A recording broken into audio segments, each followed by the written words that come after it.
Hello students, स्वागत है आप सभी का आपके अपने एजुकेशनल चैनल MNM/A पे। चलिए शुरू करते हैं क्लास 10th का नेक्स्ट वीडियो।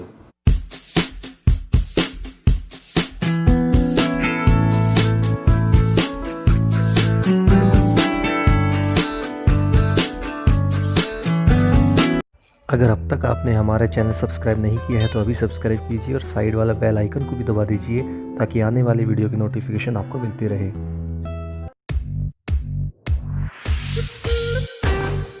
स्टूडेंट्स, अब तक हम कर चुके हैं एक्सरसाइज नंबर 6.5 जो कि थी पाइथागोरस थ्योरम से रिलेटेड, और उसके हमने क्वेश्चंस कर लिए हैं अप टू क्वेश्चन नंबर 6। अब हम बात करते हैं क्वेश्चन नंबर 7 की। तो 7th क्वेश्चन जो है वो हम शुरू करते हैं। उससे पहले मैं आपको बता दूं कि अगर आपने मेरे पिछले 6 क्वेश्चंस तक का पोर्शन नहीं देखा है तो वो आप यहाँ पे आई बटन पे क्लिक करके देख सकते हैं। तो अब शुरू करते हैं। क्वेश्चन नंबर 7 क्या है वो देखिए। Prove that the sum of squares of sides of a rhombus is equal to sum of square of its diagonals। ठीक है, थोड़ा सा लेंथी अजीब सा क्वेश्चन लग रहा होगा बट ये इजी बहुत है, लाइक थ्योरेटिकल है, बस इतना है। तो देखिए शुरू करते हैं। सबसे पहले आपको एक रोम्बस गिवन है, रोम्बस की बात करते हैं। तो आपको पता होगा इसका प्रूफ करने के लिए सबसे पहले आपको पता होना चाहिए रोम्बस क्या होता है। देखिए स्टूडेंट्स, रोम्बस होता है ए और स्क्वायर होता है, दोनों एक जैसे ही होते हैं देखा जाए तो, क्योंकि उनकी 4 sides, all the 4 sides are equal. जब चारों ही साइड इक्वल होती है तो या तो स्क्वायर बनता है या रोम्बस बनता है। ठीक है, और दोनों में डिफरेंस क्या है? फिर दोनों में डिफरेंस ये है कि उसमें हर एक एंगल 90 होता है स्क्वायर के अंदर, और इसमें ऐसा नहीं होता, इसमें अपोजिट एंगल्स इक्वल होते हैं। ठीक है, और इसकी खासियत ये भी होती है, आप ये भी कह सकते हैं कि जो डायगोनल्स होते हैं रोम्बस में, वो डायगोनल्स एक दूसरे को राइट एंगल पे बाइसेक्ट करते हैं। राइट एंगल यानी कि 90 डिग्री पे बाइसेक्ट करेंगे। ठीक है, तो सबसे पहले इसकी शेप देखिएगा कैसी होती है। तो आप इसको ऐसे बना सकते हैं, ये है आपकी रोम्बस की शेप, है ना। तो रोम्बस की शेप में जो ये है, ये होता है, आपको पता है डायगोनल होते हैं, ये भी आपका डायगोनल होता है।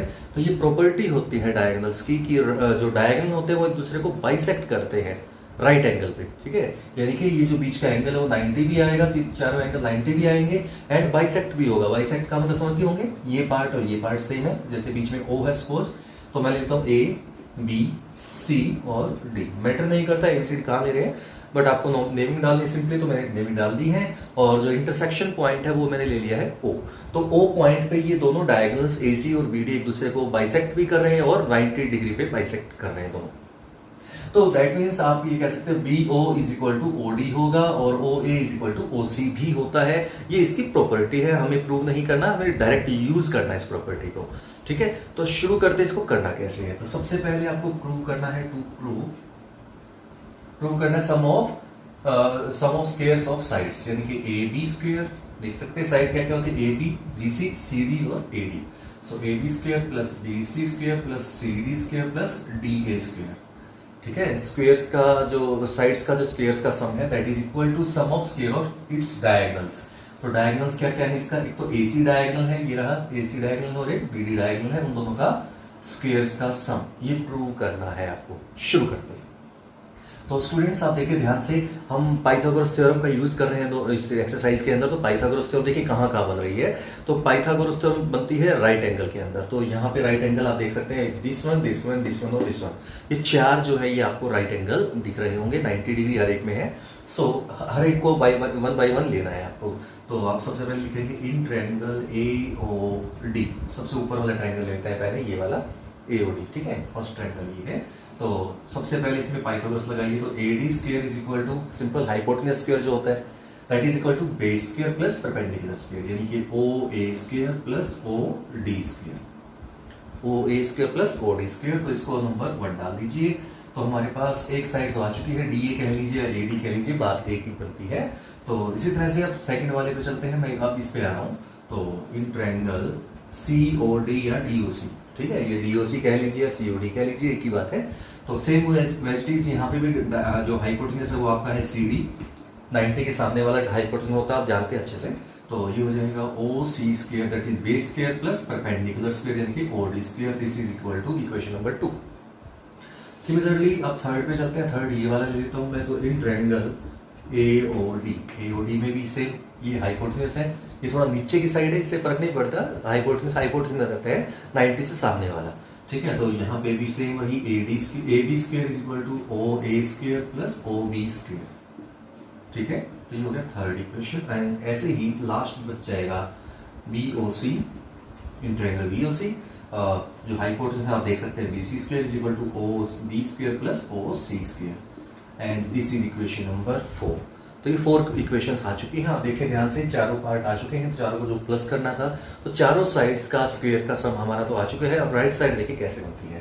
तो क्या कहेंगे, ऐड इन 1 2 3 एंड 4। तो 1 2 3 4 को ऐड कर दीजिए, जरा देखिए क्या आता है। तो लेफ्ट साइड को लेफ्ट में ऐड करने हैं, ध्यान रखिएगा।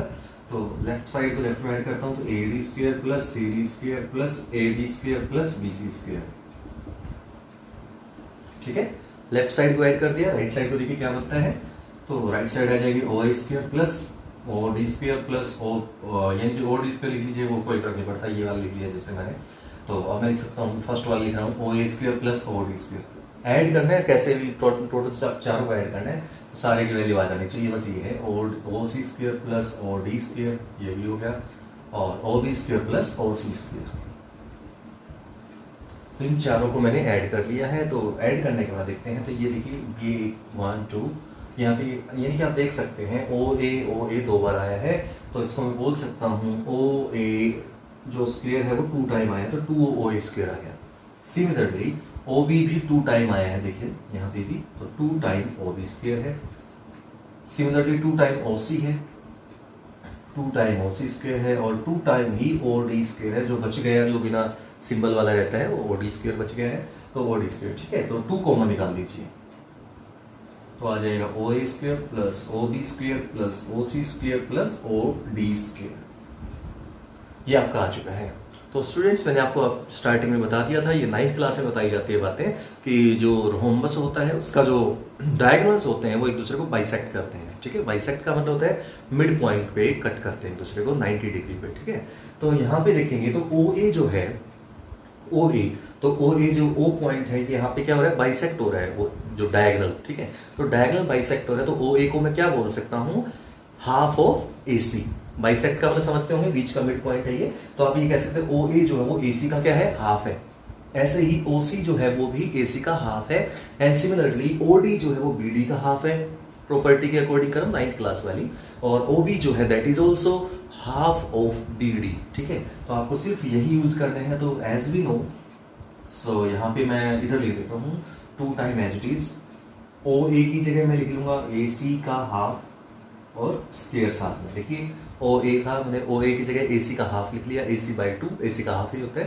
तो ठीक है, उसका स्क्वायर कर दिया, प्लस OB जो है वो किसका बताया था, BD का हाफ था, तो BD का हाफ और उसका भी स्क्वायर कर दिया है। फिर से OC आ चुका है। OC देखिए ध्यान से, AC का ही हाफ है, पहले ये पार्ट था, अब ये पार्ट है, वर्क सिर्फ इतना है तो डायगोनल वही। सो इसको भी कह सकते हैं AC/2 होल स्क्वायर, और ऐसे ही BD/2 whole square, last part OD जो है वो बोल सकते हैं। तो अब स्क्वायर आपको लगाना है। स्क्वायर जो खोलते हैं, आपको पता है स्क्वायर ऑपरेट करना आपको आता भी होगा। तो यहाँ पे आप देख सकते हैं ये टोटल वैल्यूज कितनी आ चुकी हैं। तो देखें ध्यान से, स्क्वायर खोल लीजिए इसका। तो AC का स्क्वायर है, तो AC स्क्वायर हो जाएगा डिवाइड बाई 4। क्यों, 2 का स्क्वायर नीचे है तो 4 हो जाएगा। तो नीचे 2 था तो उसका square 4। Similarly BD square by 4, similarly यहाँ पे AC स्क्वायर बाई 4, और लास्ट बच गया आपका BD स्क्वायर बाई 4। यहाँ तक आने के बाद आपको सिर्फ एलसीएम लेना है, देख सकते हैं। तो अंदर एलसीएम जब आएगा तो आपका आएगा 2 एज इट इज, 4 एलसीएम है तो आपका लिख लेंगे आप 2AC square plus 2BD square. ठीक है, देख सकते हैं इसको आप उस तरह से वैल्यूज यहाँ तक आ जाएगी। अब 2 कॉमन आ रहा है ऊपर से, तो 2 पहले से ही था, तो 2 × 2 क्या हो जाएगा, 4 आ जाएगा कॉमन। तो आ जाएगा आपका AC square plus BD square divide by 4। 4 से 4 कैंसिल हो जाएगा, that is AC square plus BD square, and this is right hand side. तो ये आपने शुरुआत की थी लेफ्ट हैंड साइड से, तो पहले हमने लेफ्ट हैंड साइड को सॉल्व किया था, और जो हमने सॉल्व किया तो राइट हैंड साइड के को ला चुका है AC square plus BD square, यही प्रूव करना था। तो नेक्स्ट क्वेश्चन नंबर 8 पे चलते हैं। क्वेश्चन नंबर 8 आपके सामने है, if in triangle ABC OF is perpendicular to AB, OD is perpendicular to BC और OE perpendicular to AC। Figure आपको गिवन है, बुक में भी दे रखी है, सामने बना भी दिए मैंने। Then show that this equal to this and this is equal to this. तो यानी कि इस 2 पार्ट आपको शो करने हैं। तो अब देखिए फिगर को देखिए, यहाँ के पास ट्रायंगल ABC था यहाँ पे, और यहाँ पे OF AB पे परपेंडिकुलर, वो सारी बातें आप देख सकते हैं, वो दिख रही होंगी आपको। अब हमें शो करना है ये वाला part is equal to this and ये वाला part is equal to this. ठीक है, शुरू करते हैं, देखिए कैसे है। तो एज यूजुअल जैसे हम पाइथागोरस थ्योरम को यूज़ किया है इस एक्सरसाइज के अंदर, तो पाइथागोरस की ही बात आती है यहाँ पे। तो हम कैसे करें, देखिए हम कोशिश क्या करते हैं, हम ज़्यादातर हमारा दिमाग कहाँ जाता है, छोटी कैलकुलेशन पे, है ना, छोटी कैलकुलेशन पे जाता है ना, तो वही चीज़ यहाँ पे सोचनी है आपको। देखिए कैसे, यहाँ पे देखिए 6 पार्ट है, लेफ्ट साइड में आप देखेंगे तो 6 पार्ट्स को सोल्व करना पड़ेगा, लेकिन राइट साइड में देखें तो सिर्फ 3 पार्ट्स को सोल्व करना पड़ेगा। तो हम किसको सोल्व करेंगे easily, simply write hand side को सोल्व करेंगे, तो आपका कैलकुलेशन करना आपके लिए इजी हो जाएगा, क्योंकि 3 पार्ट्स को ही सोल्व करना है। ऑटोमेटिकली ये 6 पार्ट में अपने आप डिवाइड हो जाएगा, तो छोटे पार्ट से शुरू कर लेंगे। ठीक है, तो हम शुरू करते हैं छोटे पार्ट से। यहाँ से मत शुरू कीजिएगा, ये कॉम्प्लिकेटेड हो जाएगा। जो बच्चे हाई लेवल जीनियस माइंड है वो तो शायद कर भी लेंगे, बट जो नॉर्मल एवरेज हैं और बिलो एवरेज हैं वो इसको समझ नहीं पाएंगे। आप सिंपली एक बात याद रखिए, उनके लिए स्पेशली बता रहा हूँ कि आप राइट साइड से शुरू कीजिए, जहाँ से छोटी कैलकुलेशन दिख रही हो आपको। शुरू करते हैं। तो सबसे पहले देखिए AF स्क्वायर चाहिए हमें। ठीक है, तो फर्स्ट पार्ट का सॉल्यूशन करते हैं, तो इसका प्रूफ करते हैं, इसका सॉल्यूशन करते हैं। तो सबसे पहले हमें चाहिए AF स्क्वायर। अब स्टूडेंट्स आपको पता है AF स्क्वायर, BD स्क्वायर और CE स्क्वायर चाहिए, तो मुझे चाहिए AF square plus BD square plus CE square, है ना, ये राइट हैंड साइड है। तो मैं राइट हैंड साइड से शुरू कर रहा हूँ। तो देखिए AF, सबसे पहले AF पे आ जाइए। तो पाइथागोरस के लिए तो ट्रायंगल होना जरूरी है, ठीक है ना। AF जो है, हमने साइड AF का स्क्वायर यूज करना है, दैट मीन्स आपको एक ट्रायंगल फॉर्म करनी है जिसमें AF साइड का यूज हो रहा हो। तो आप देख सकते हैं AF जो साइड यूज हो रही है वो एक ट्रायंगल के अंदर यूज हो रही है। कौन सी ट्रायंगल है, आपको यहाँ से इसको ज्वाइन करवाना पड़ेगा। सिमिलरली यहाँ से इसको भी साइड कर ही देते हैं साथ के साथ, और इसको भी ऐसे ही ज्वाइन कर दीजिए यहाँ तक। ठीक है, तो आपको देखना है अब क्या, इन ट्रायंगल AOF ट्रायंगल को देखिए, AOF ये दिख रही होगी आपको, राइट एंगल ट्रायंगल नजर आ रही होगी। तो इसमें हमें क्या चाहिए, फर्स्ट साइड चाहिए, दैट इज AF स्क्वायर। तो आप देखिए ध्यान से, AF स्क्वायर जो है वो क्या है, AF क्या है, परपेंडिकुलर कह सकते हो या बेस कह सकते हो। अगर ये बेस ले रहे हो तो ये परपेंडिकुलर है, ये बेस ले रहे हो तो ये परपेंडिकुलर, उससे कोई फर्क नहीं पड़ता, फॉर्मूला सेम बनना है। ठीक है, हाइपोटेनस तो वही रहेगा ना, तो उसकी कोई फर्क नहीं पड़ता। तो इसलिए हम क्या करेंगे, इसको आप AF स्क्वायर कहें तो हाइपोटेनस स्क्वायर पहले आ जाएगा, क्योंकि पाइथागोरस क्या कहता है वो आप देखिए जरा। तो मैं इसको पाइथागोरस सिंपली कर लीजिए, पाइथागोरस से ही। तो हम देखते हैं क्या आता है, देखिए AO स्क्वायर, क्योंकि हाइपोटेनस पहले लेना है। तो hypotenuse square is equal to आप लिखते हैं base square, that is OF square plus AF square. देख सकते हैं आप। तो अब मैं यहां से क्या करूंगा, मुझे AF की वैल्यू निकालनी थी, AF उधर ले जाएंगे। तो AF स्क्वायर, इसको इधर छोड़ देता हूँ, या तो आप इधर छोड़ दीजिए, कोई फर्क नहीं पड़ता। जो समझदार है समझ गए होंगे मेरी बात को। तो इसको आप उधर ले जाएंगे, तो आप इक्वल टू लिखना होता है, तो आप चाहे लेफ्ट में लिखिए चाहे राइट में लिखिए, इक्वल टू ही रहता है। ठीक है, जगह आपने अगर सही रखी है तो आप इसको एडिटिव छोड़ रहा हूँ, तो इसको इधर आके माइनस में हो जाएगा। तो AO स्क्वायर पहले से ही था, माइनस OF स्क्वायर आ जाएगा। ठीक है, समझ गए। इसको उठा के इधर ले आए तो ये माइनस हो जाएगा इसमें से। तो ये AF स्क्वायर की वैल्यू आ चुकी है AO square minus OF square, तो मैंने ऐसे करके लिख दिया है। सिमिलरली इन ट्रायंगल अब देखिए BD देखिए कहाँ पे बन रहा है, ये रहा BD, दिख रहा है आपको। BD को देख के आपको ट्रायंगल नजर आ जाएगा आराम से, BOD देखिए, राइट एंगल ट्रायंगल आपको नजर आएगा BOD। सो BOD में भी सेम वही, हाइपोटेनस आपको नजर आ रहा होगा OB है ना। So OB square is equal to base square यानी कि BD स्क्वायर और प्लस परपेंडिकुलर स्क्वायर यानी कि OD स्क्वायर। तो फिर से वही, इसकी वैल्यू हमें चाहिए BD स्क्वायर चाहिए, तो BD स्क्वायर को इधर रख सकते हैं और OD को उधर ले जाएंगे, माइनस हो जाएगा। तो OB स्क्वायर पहले से ही था, प्लस का था, और इसको उठा के उधर ले आएंगे तो माइनस हो जाएगा OD स्क्वायर, ये आ जाएगी सेकंड इक्वेशन। ठीक है, ध्यान रखिएगा ये छोटी बातें हैं। अब आप ये कंफ्यूज मत होइएगा कि आप जो है BD को आप उधर क्यों लेके गए, लेफ्ट साइड में क्यों लिखा, ये मैटर नहीं करता। ध्यान रखिएगा, लेफ्ट इक्वल टू का साइन होना चाहिए, और जगह मैंने जिसकी बदली है सिर्फ उसी की जगह बदलनी है। तो बिल्कुल सही है, आप चाहे इधर लिखिए इसको या फिर आप इक्वल टू लगा के इधर लिखिए इसके। ठीक है, इससे कोई फर्क नहीं पड़ता। आप इनकी जगह बदल लेंगे तो भी कोई फर्क नहीं पड़ेगा। अगर आप इसको उठा के लेफ्ट में ले आइए, इसको BD स्क्वायर को उठा के राइट में ले जाइए तो भी सेम ही रहेगा, उससे कोई वैल्यू नहीं बदल जाती। ठीक है, सिमिलरली थर्ड जो बचता है वो आपका CE। देखिए ध्यान से, CE यहाँ से बन रहा है, तो अब ट्रायंगल कौन सा नजर होगा, COE पे नजर जाएगी आपकी। COE पे देखिए फिर से वही, और हाइपोटेनस हो जाएगा OC square is equal to क्या होता है, बेस स्क्वायर यानी कि CE स्क्वायर और प्लस ओ ई स्क्वेयर, यानी कि यहाँ से भी सी ई स्क्वेयर अगर फाइंड आउट करते हैं तो आता है O C square minus O E square, and this is equation number 3। ठीक है, अब हमें देखिए लेफ्ट साइड जो चाहिए थी आपकी, ये देखिए ये रही और ये रही, तीनों वैल्यूज हमें जो चाहिए थी, जो यहाँ पे ये वैल्यूज, तो ये देखिए जो लेफ्ट हैंड साइड है वो है हमारी ये वैल्यूज सारी की सारी जो हमें चाहिए थी। ठीक है, तो तीनों को क्या करना है, ऐड करना है। देखिए प्लस का साइन है, सो एडिंग 1 2 एंड 3 ऐड कर दीजिए, आपका आंसर आ चुका है। तो देखिए कैसे, A F square plus B D square plus C E square is equal to A O square minus O F square plus O B square minus O D square. Add करना है तो देखिए ध्यान रखिएगा, जो ऐड है वो add, जो कुछ भी सिंबल नहीं है वो एडिशन ही होता है, और जो माइनस है तो माइनस रखिएगा, बस इतना ध्यान रखना है। और plus O C square minus O E square. अगर आप देखें ध्यान से तो यहाँ पे बस इतना ही फर्क है, प्लस वाले को पहले लिखा हुआ है, माइनस वाले को बाद में लिखा हुआ है। तो है तो बात वही कि पॉजिटिव वाले कौन कौन से, ओ ए है, ओ बी है और ओ सी है, ये तीनों प्लस के हैं, और जो तीनों बाकी बच गए वो माइनस के हैं, और वो ये माइनस के, देख सकते हैं, मैच कर सकते हैं। So hence it is equal to left hand side. तो अब चलते हैं सेकंड पार्ट पे। सेकंड पार्ट क्या है, A F square plus B D square plus C square is equal to this, ये शो करना है। तो शुरू करते हैं सेकंड पार्ट। तो सेकंड पार्ट का देखिए ये वाला जो पार्ट है वो तो यही है, सेम है ना, यही है ना जो फर्स्ट में हमने प्रूव किया है। तो फर्स्ट वाला जो पार्ट है वही एज इट इज मैंने यहाँ पे लिख दिया है।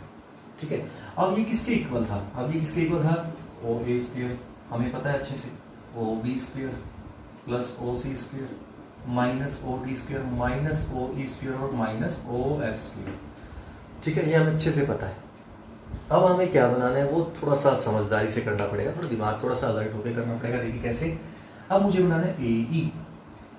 ठीक है, ए ई बनाना है, तो ए ई पे नजर देखिए जरा, दौड़ाइए जरा, यहाँ पे ये रहा ए ई।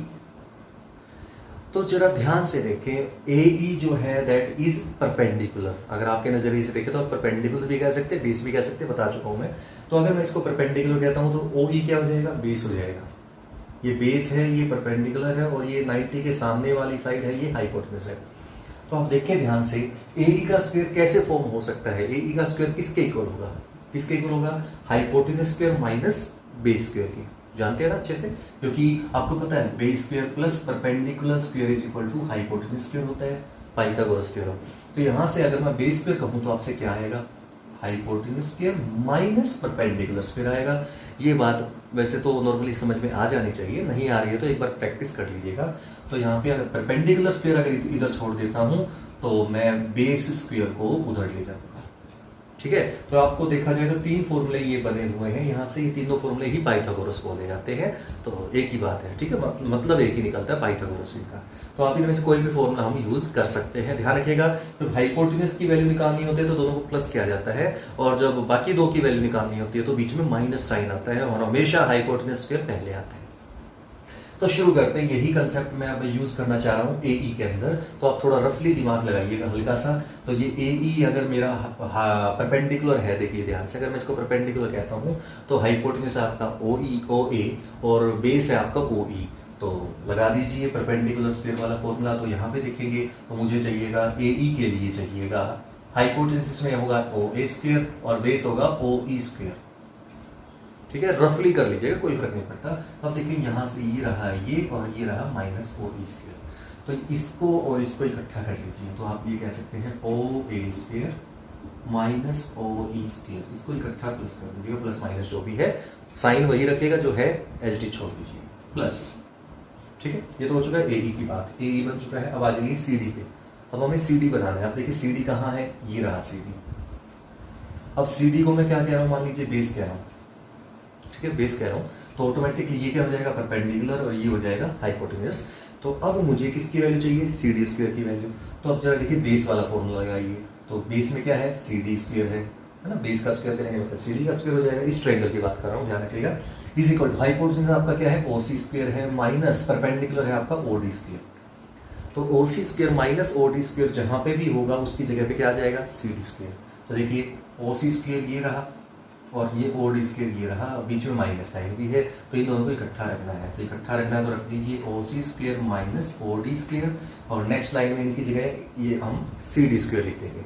अब जो थर्ड बच गया, देखिए क्या क्या बचा हुआ है, ये बचा हुआ है और ये बचा हुआ है, ऑटोमेटिकली वही चाहिए था, बी एफ स्क्वायर चाहिए था। अब देखिए बी एफ कहाँ है, बी एफ ये रहा बी एफ, ठीक है। तो अगर आप इसको बेस कहते हैं मान लीजिए, तो ये परपेंडिकुलर है और ये हाइपोटेन्यूज है। तो बेस का ही फॉर्मूला फिर से लगाए, बेस स्क्वायर तो हाइपोटेन्यूज स्क्वायर यानी O B square minus perpendicular square मतलब ओ एफ स्क्वायर। तो O B square minus O F square चाहिए, तो उसके लिए तो O B square minus O F square जो होगा उसकी जगह बी एफ स्क्वायर आ जाएगा अकॉर्डिंग टू पाइथागोरस थ्योरम।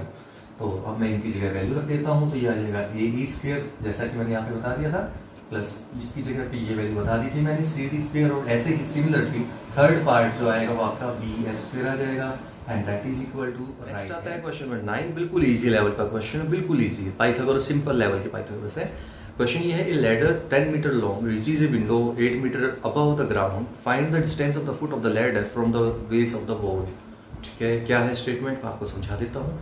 सबसे पहले एक कोई भी दीवार है, तो ये ग्राउंड है, ये एच डीज, ये मैंने ग्राउंड है मेरा, और ये है आपकी दीवार दैट इज वॉल, ये आपकी दीवार है। कोई नॉर्मली जो वॉल होती है स्ट्रेट होती है, पता ही है सबको, सिंपल। तो यहाँ पे एक लैडर लगानी है, लैडर समझते हो कि सबने देखी हुई है लैडर, ठीक है ना। लैडर हर किसी के घर में यूज़ करते हैं, चाहे कैसी भी हो, चाहे एल्यूमिनियम की हो, चाहे लकड़ी की हो, कैसी भी हो, लेकिन लैडर तो यूज़ होती है। तो ये हमने लैडर ऐसे लगा दी है। तो लैडर की जो आपको गिवन है 10 मीटर लॉन्ग है, तो ये लैडर जो हमने लगाई है, लैडर आपको पता है वैसे ये आ चुका पहले लैडर वाला टाइप का, रंग्स वाला, तो इस टाइप से होती लैडर पता है, तो ये ऐसे लगाई गई है। तो ये एक तरह से हाइपोटेन्यूज का काम करेगी। कभी भी लैडर को दीवार के साथ वर्टिकल में नहीं लगाते, पता होगा इस बात का, लगा के देख लीजिए, आप उस पर चढ़ ही नहीं पाओगे, गिर जाओगे, ठीक है, ध्यान रखिएगा, ट्राई भी मत कीजिएगा। तो ये हाइपोटेन्यूज हो जाएगा यहाँ पे। तो ये लैडर है, तो इसकी लेंथ है 10 मीटर, ठीक है, and it reaches a window, यहाँ पे एक विंडो है, यहाँ पे आपकी खिड़की है सपोज, यहाँ पे ऊपर इस जगह पे, आगे ऊपर जो चल रहा है, आगे आगे पूरा आपका पूरा समझ लीजिए आपका घर है सिंपली, और यहाँ पे खिड़की आपको उसको पेंट करना है, उसकी सफाई करनी है, जो भी है। तो आपने लैडर ऐसे लगा दी, तो लैडर जो आपकी विंडो की हाइट है वो है 8 मीटर पे मेंशन है कि जो विंडो है 8 मीटर अबव द ग्राउंड है। तो जो ग्राउंड से 8 मीटर अबव है, तो आपको बताना है find the distance of the foot of the ladder from the base of the wall. Wall का बेस ये है और फुट ऑफ लैडर ये है, तो दोनों के बीच का डिस्टेंस पूछा है। तो आप सिंपली इसको ट्रायंगल बना लीजिए, ए बी सी, ये ट्रायंगल है, तो आपको फाइंड करना है ये, और आप जानते हैं स्टूडेंट्स ये है आपका बेस, ये राइट एंगल ट्रायंगल है, और इसके अंदर क्या निकालना आपको, बेस निकालना है। तो आप कर सकते हैं इसका solution, in triangle A B C यानी कि ए सी स्क्वायर यानी कि hypotenuse square is equal to base square plus perpendicular square, ठीक है। तो रख दीजिए वैल्यू, तो ए सी की जगह आपको पता है 10 है, तो 10 का square is equal to B C नहीं पता है तो छोड़ दीजिए, और प्लस ए बी की जगह 8 है, तो 8 का स्क्वायर कर दीजिए, ठीक है। तो ये हो जाएगा आपका 100 is equal to B C square plus 64, that means 100 minus 64 is equal to B C square. 100 में से 64 को माइनस करेंगे तो आएगा 36 is equal to B C square. और स्क्वायर जब हटता है तो आपको पता है रूट लगता है, स्क्वायर रूट लगता है, और ध्यान रखिएगा प्लस माइनस भी लगता है वैसे तो B C is equal to हो जाएगा प्लस माइनस 6। अब आप फिर वही सेम चीज मैंने यूज की है, लेफ्ट साइड को राइट पे लिख दिया, राइट को लेफ्ट पे लिख दिया, उससे कोई फर्क नहीं पड़ता, बीच में इक्वल टू है तो इक्वल टू रखा है, ठीक है। तो वो एच डी है, जगह मैंने साइन कोई चेंज नहीं किया, एच डी रखे हैं दोनों भी। यहाँ पे जो रूट जब लगता है 36 का, जब भी स्क्वायर रूट लेते हैं, मैं आपको पहले बता चुका, नहीं याद आपको तो अभी नोट कर लीजिए कि जब भी स्क्वायर आप हटाते हैं, जब भी आप स्क्वायर हटाने का काम करते हैं तो रूट लगता है तो प्लस माइनस जरूर लगाएंगे। तो B C is equal to plus minus 6 आ जाएगा। अब बी सी क्या है, डिस्टेंस है, and distance can never be negative, ठीक है। आप चाहे तो डायरेक्टली प्लस 6 भी लिख सकते थे, लेकिन मैं जानबूझ के कर रहा हूँ क्योंकि आपको मैं गलत आदत नहीं डालना चाहता कि आप डायरेक्टली सिर्फ 6 लिखने की ही आदत डालें। आप एक बार प्लस माइनस लिखें, ज़्यादा अच्छा रहेगा, क्योंकि हमारे लिए अच्छा है, आपके लिए अच्छा है, ठीक है। तो एक बार प्लस माइनस लिखिए, फिर हम क्या लिखेंगे, but distance can never be negative, negative नहीं हो सकता। So B C is equal to only 6 metre, ठीक है। माइनस को हटा देंगे तो नेक्स्ट क्वेश्चन में 10 जो है वो भी सेम टू सेम ऐसा ही है जैसे अभी हमने किया लैडर वाला क्वेश्चन, वैसा ही है। तो एक पोल है, एक आपको है गाय वायर अटैच्ड, मैंने कि एक वायर आपने अटैच किया, जैसे नॉर्मली किसी भी पोल को, जैसे आपने देखे होंगे कहीं बिजली के जो पोल लगे होते हैं, इलेक्ट्रिसिटी बोर्ड के जो वो पोल लगे होते हैं, उसमें देखा होगा कोई बार पोल को सीधा रखने के लिए एक साइड में उसको बांध दिया जाता है, ठीक है, कहीं पर एक सिंपली बांध दिया जाता है किसी जगह ताकि वो सीधा स्ट्रेट रहे। तो वही चीज़ यहाँ पे है। तो guy wire attached to a vertical pole of height 18 metre, यानी कि एक पोल है, वर्टिकल पोल, देखिए ये ग्राउंड है, यहाँ पे ये पोल है, ये वाला वर्टिकल पोल है, ठीक है। ये वर्टिकल पोल आपका हो चुका है यहाँ तक का मान लीजिए, और इसको क्या किया है, इसकी हाइट दे रखी है, हाइट 18 मीटर, 18 मीटर की हाइट है, और उसको बांध दिया गया है इस गाय वायर को अटैच किया गया है। इस गाय वायर कितना है, 24 मीटर लॉन्ग। ये थोड़ा सा कंफ्यूजन हो सकता है आप लैंग्वेज को समझने में, तो ध्यान रखिएगा vertical pole of height 18 metre, यानी कि जो 18 मीटर और ये जो 24 मीटर है पास पास में दे रखा है, तो बच्चे कंफ्यूज हो जाते हैं कि हाइट कौन सी है और गाय वायर की लेंथ कौन सी है। तो ध्यान रखिएगा, एक पोल ऑफ हाइट 18 मीटर है, मेंशन है साफ साफ ऐसे। तो पोल की तो हाइट 18 मीटर है, जो गाय वायर है जो शुरुआत की थी जिस लाइन की, जिससे इसकी लाइन की, वो आगे जाके है 24 मीटर। तो यहाँ पे जो 80 हमने बांधी है, इसको वायर से बांधा है जो भी है, वो 24 मीटर दूर बांधा है स्टैक से। स्टैक होता है सिंपली बांधने की कोई जगह, जैसे नॉर्मली आप बांधते हैं जैसे कोई चीज़ को, तो स्टैक यहाँ पे आपको बांध दिया गया है किसी पोल को। उसको how far from the base of the attached, मतलब the stake attach to the other hand, ठीक है। How far from the base of the pole should be stick in, so stake by driven so that the wire will be taut. Taut का मतलब है tight रखें, simple, tight की plural form है, ठीक है ना, टाइट की जो होती है उसमें हो जाएगा टॉट। तो यहाँ पे आपको इस तरह से रखना है कि कितना दूर वो स्टैक जो है पोल्स के बेस से बांधा जाए कि वो स्ट्रेट रहे वो पोल, ठीक है। आप समझ गए होंगे, इस पोल को स्ट्रेट रखना है, दैट इज वर्टिकल, और ये टाइट, ये भी टाइट रहे। तो आपको बताना है कितना डिस्टेंस रखा जाएगा, ठीक है। तो आपको क्या निकालना है, सेम वही, इससे बेस ही फाइंड करना है। तो ये ABC ट्रायंगल है, आप देख सकते हैं, तो इसमें आपको बेस ही फाइंड करना है। तो शुरू करते हैं, इसको करना कैसे है। तो in triangle ABC, AC square is equal to AB square plus BC square, ठीक है। अब हम क्या करेंगे, वैल्यू रख देंगे। AC की जगह 24 स्क्वायर होगा इज इक्वल टू AB की जगह 18 स्क्वायर होगा, प्लस BC की जगह कुछ नहीं पता तो BC स्क्वायर ही छोड़ दीजिए, ठीक है। तो ये हो जाएगा आपका 576, और 18 स्क्वायर होता है आपका तो है 324 प्लस BC स्क्वायर। सो इसको हम सोल्व करते हैं तो BC स्क्वायर आ जाता है आपका, यहाँ पे आ जाएगा 2, और यह आ जाएगा 5, और ये हो जाएगा आपका 2, तो 252। BC स्क्वायर हो जाएगा 252, तो BC जो होगा वो हो जाएगा स्क्वायर रूट ऑफ 252। अब स्क्वायर रूट ऑफ 252 को सोल्व करने के लिए आप या तो आप इतना छोड़ दीजिए, इतना मीटर लिख लीजिए, बट ये 10th क्लास के लिए अच्छा नहीं है। 10th क्लास का बच्चा अगर इसको एज इट इज छोड़ दे तो वो थोड़ा सा गलत इंप्रेशन जाता है, तो इसको थोड़ा सा ध्यान रखिएगा।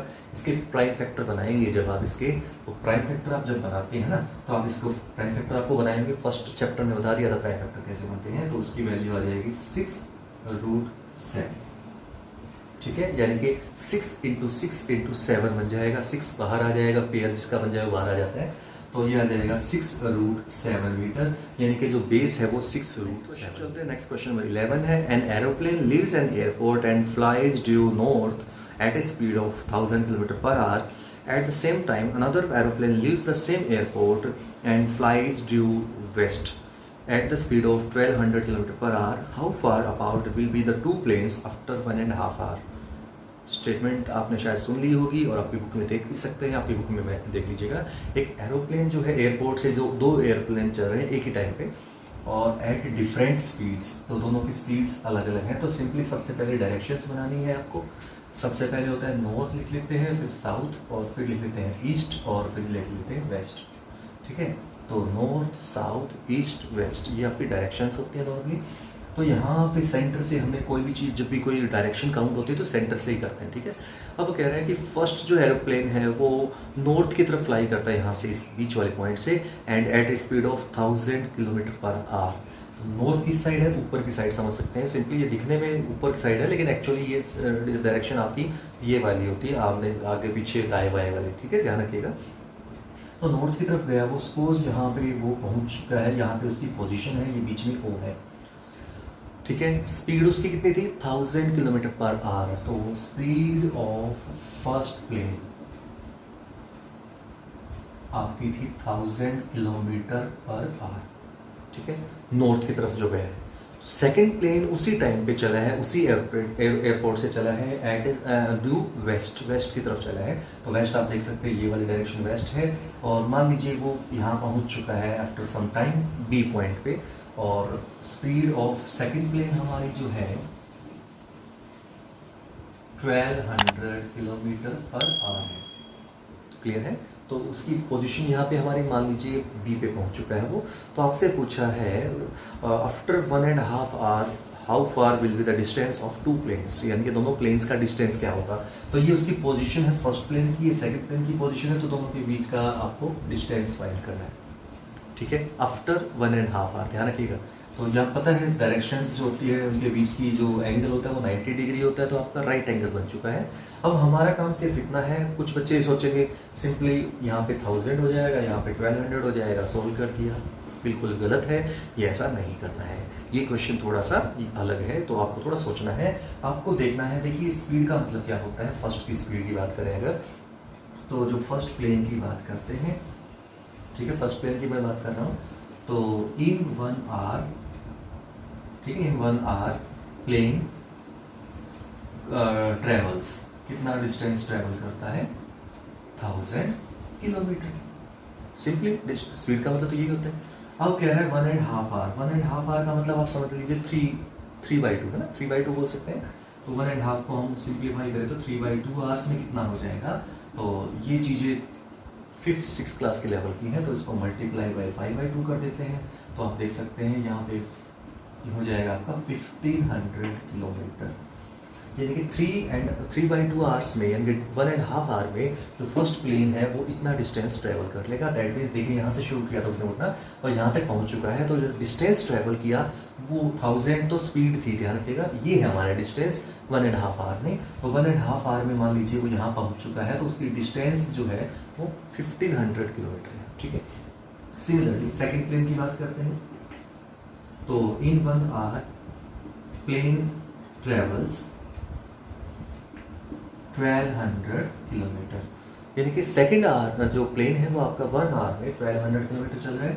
सेम वही टाइम उतनी देर बाद ही पूछा है, सेम टाइम चले हैं, सेम टाइम बाद ही पूछा गया है। तो 3/2 आवर्स में कितना हो जाएगा, फिर वही same cheese multiply by 3/2, solve करते हैं तो अब 600 ये, और ये हो जाएगा 1800 किलोमीटर। यानी कि सेकंड जो प्लेन ओ से स्टार्ट किया जिसने चलना वो बी तक पहुंचा है, जो उसने टोटल डिस्टेंस 1.5 आवर में 1800 किलोमीटर कवर कर लिया है। ठीक है, अब आपके पास बेस भी है, परपेंडिकुलर भी है, आपका काम है हाइपोटेन्यूज निकालना। तो हाइपोटेन्यूज कैसे निकलेगा, इसका हाइपोटेन्यूज आपको पता है फॉर्मूले से। सो इन ट्रायंगल AOB क्या होगा, AB square is equal to base square यानी कि OB square plus perpendicular square यानी कि OA स्क्वायर। ये हमें फॉर्मूला पता है, तो लगा दीजिए। तो AB square is equal to OB आपका पता है 1800 है और उसका स्क्वायर कर दीजिए, और OA आपका है 1500 और उसका भी स्क्वायर कर दीजिए, तो वैल्यूज रख दीजिए। तो ये आप जानते हैं AB square is equal to 1800 हो जाएगा आपका, 18 का तो स्क्वायर होता है 324 और 100 है ना, तो 20 और 20 और लग जाती हैं। ठीक है, पता है ना, स्क्वायर का मतलब होता है जैसे 100 का स्क्वायर करेंगे तो 100 में 20 है, तो स्क्वायर करेंगे तो 20 और लगा लीजिए सिंपली। तो 18 का तो 324 होता है यार, 100 का होता है 00, 100 में होते हैं, स्क्वायर करेंगे तो 20 हो। सिमिलरली यहाँ पे भी 15 का स्क्वायर होता है 225 और 0000। तो यहाँ से AB स्क्वायर की वैल्यू आ जाएगी आपकी 0000 और 9 और ये हो जाएगा 224 325, तो 5490000 AB स्क्वायर आ चुका है। तो अगर हमें AB चाहिए हमें तो AB हो जाएगा इसका स्क्वायर रूट, तो 549 और 0000 ये आ जाएगा। तो 0000 आपको ये बात तो वर्बली करने की है नॉर्मली, तो आप देख सकते हैं 100 और ये 100 यानी कि 100 × 100 है समझ लीजिए। तो जिसका पेयर बन जाए 100 × 100 जैसे, तो जिसका पेयर बन जाता है वो बाहर आ जाता है रूट से। तो 100 का पेयर बन रहा है फिलहाल, तो 100 को तो बाहर नॉर्मली निकाल ही देते हैं इसमें से, समझ गए ना। जैसे यहाँ पे जिसका भी पेयर बनता है ना, इसमें अगर प्राइम फैक्टर जैसे आप बनाते हैं, तो जिसका अगर पेयर बन रहा है तो पेयर जिसका बन जाए उसमें उस नंबर को बाहर निकाल दीजिए। तो 100 का पेयर बन रहा था तो 100 को मैंने बाहर निकाल दिया रूट से। अब इसको सिंप्लीफाई और हम कर पा रहे हैं तो ठीक है, नहीं है तो आप छोड़ दीजिएगा।